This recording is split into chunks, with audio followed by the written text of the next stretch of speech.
Michael Nagy here with Jiggy Jag TV and discoveringbands.com. And for everyone watching, if you share this video on my channel and help support the awesome bands that I feature. And today I'm here with Controversial. How you doing today? Hi Michael, thanks for having us. It's good to have you. I want to start off by saying your project, just like the band name, deals with a lot of controversial subjects and such. And I was wondering if you could tell us a little more about that. Yeah, well, the name for the band, I did not really pick it very consciously. It was more like a stream of conscience thing. But while progressing in the project, it seems that we are controversial in some different levels. Certainly, the themes for the songs are quite controversial, but also the format and the way we compose songs is quite controversial in that we don't really have a fixed formula. We just begin a song and see where the song takes us.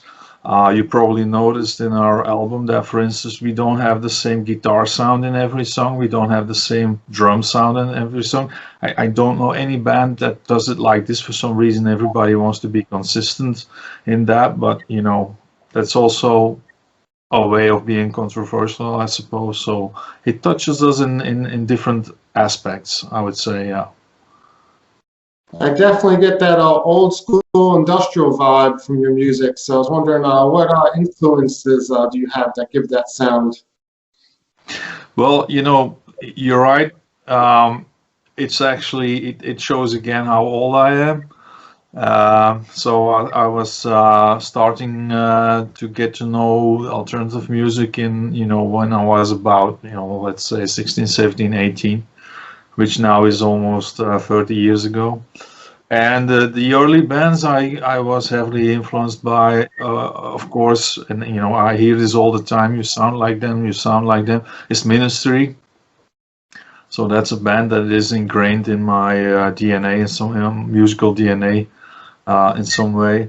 Let's see what, you know, the influences are very diverse. So we have, for instance, Front 242. I'm not sure if you're familiar with them. I suppose you are. So that was a major influence. But also in the metal world, I enjoyed listening a lot of metal records. The early Metallica was definitely an influence. I'm not following them anymore at this stage because I feel they've abandoned a bit their alternative status and they decided to make a different kind of music. But also hardcore bands like, for instance, Propane is a major influence. So it's all over the place, basically, the influences, yeah. I'm not sure if you can hear all of them in our music, but I think sonically we are referred a lot to Ministry by folks, yeah. Yes, I definitely get the Ministry vibes for sure.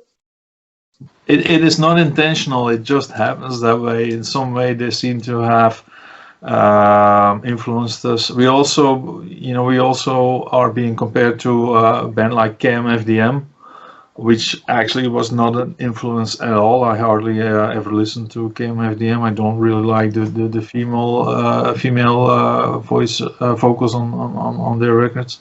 But yeah, stuff like that happens, I suppose.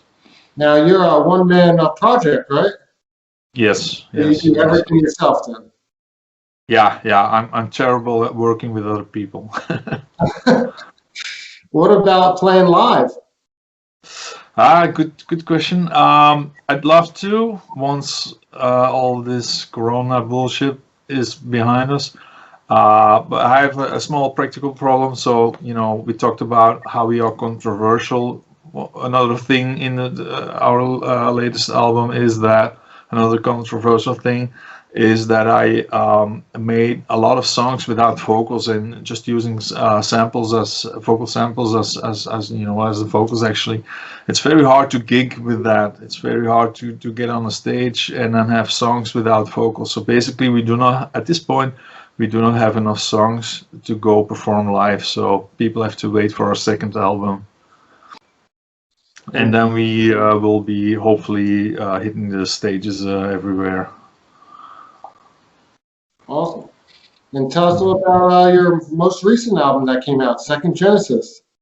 Yes, it's actually our first album. I decided to call it Second Genesis because there was a first incarnation of our musical project back in 2000 or something like that.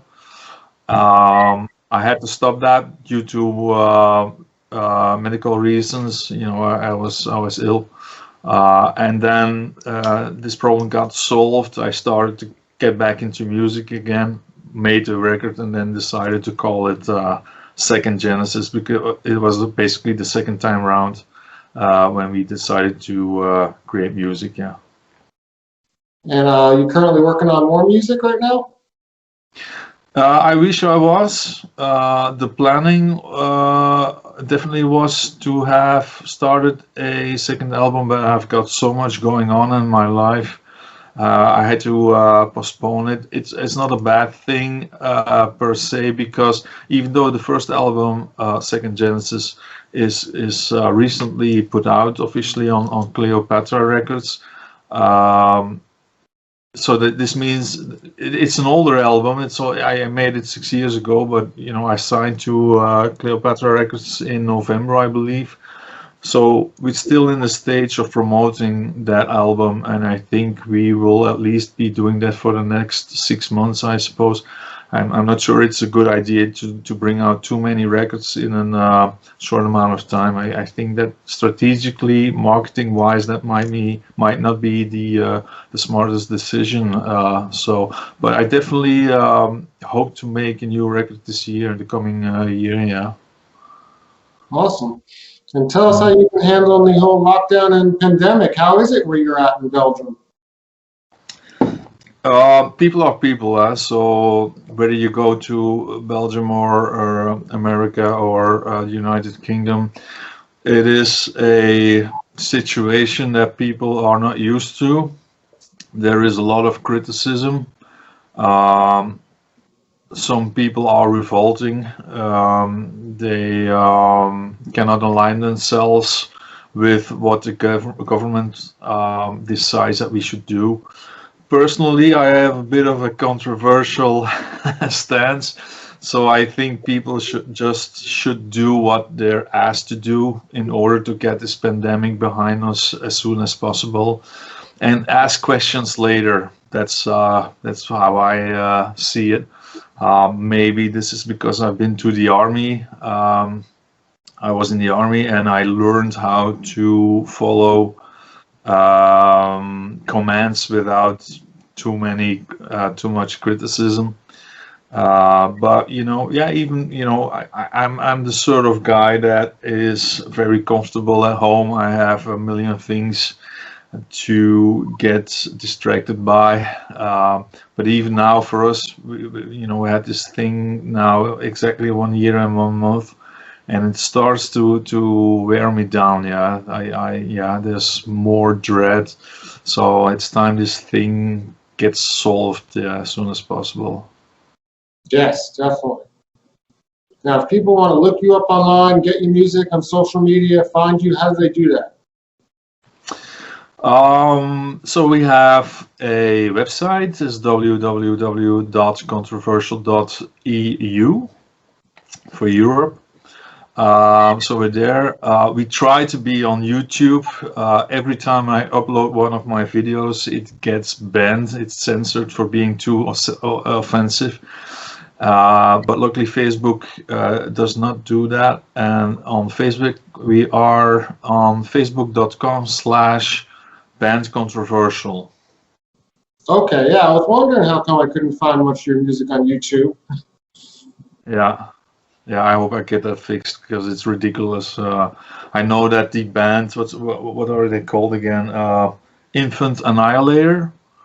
They have a lyrical video where they describe a stillborn being ass raped, and for some reason this is okay for YouTube.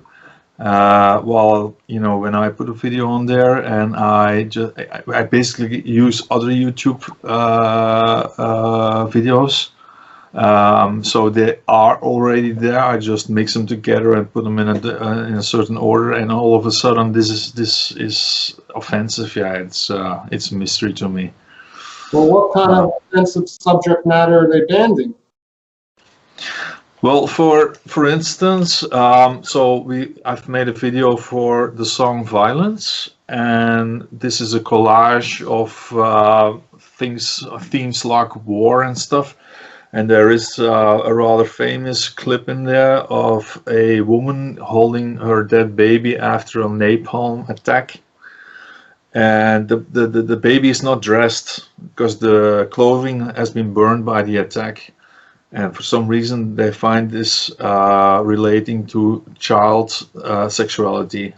So it's a mystery to me how you can regard this as such. But yeah, community guidelines in YouTube, and we try to remake the video. We blurred everything that is possibly offensive, and still they flag us as being offensive. It is kind of frustrating. Luckily, we can put the videos on our own website, and as I said, on Facebook, they are available as well. I don't think they are that bad, but you know, yeah. Yeah, censorship has become a big issue now, and how all these tech companies are censoring everything. It's wild. Yeah, it is.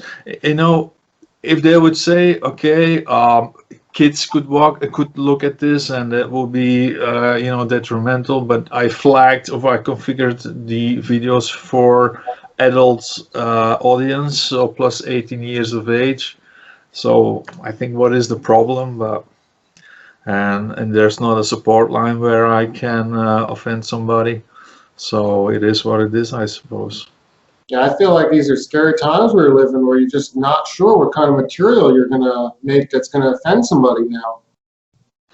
Yeah, and what about artistic freedom? You know, what about the freedom to express yourself as you wish? You know, I do understand that not everything is suitable or suited for children, but if we get a choice to configure our videos for adults, where's the problem? But I'm not an American citizen. I've been there only once, but I do see a big theme of you know, censorship. This has been going on for a long time. Some years ago, we had the what were they called again, with the stickers on the CDs, and now we have this. Yeah, I don't know.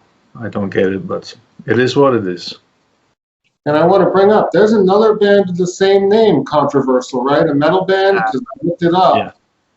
Yeah. We had some trouble while publishing our streaming media. We were associated and linked to this band to do something completely different.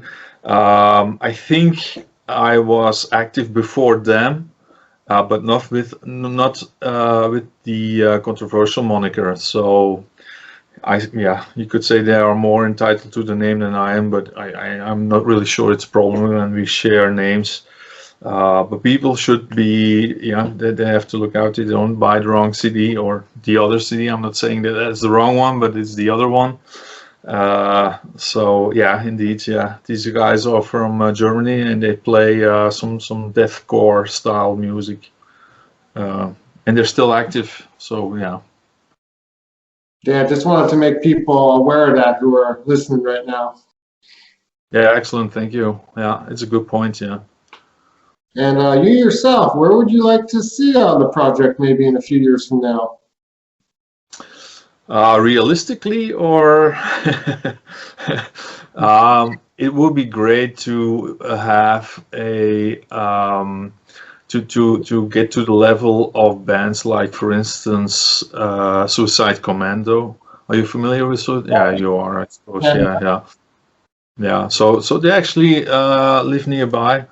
But these guys, wherever they land, they're playing and gig, they draw a big crowd and a very dedicated crowd. So that would be a dream come through, remaining or still being in the alternative side of music, but still have some just fans all over the place, you know, all over the world, go somewhere and draw a small crowd. That would be amazing. Or a band like Die Groups. You know, they've been going at it now for 30, 35 years. They are still an alternative name that for me that's okay. I don't have the urge or the need to grow and end up in the pop side of things. That doesn't make sense to me. So yeah, but you know, I gotta be quick. You know, I'm 50 years old this year, so I shouldn't wait too long in conquering the world. Well, look forward to what you have coming up in the future, and it was great talking with you, and everybody look him up. Awesome. Thanks, Michael. Thanks for the opportunity. Yeah, and for everyone watching, I've linked your music in the video description, so everybody check that out.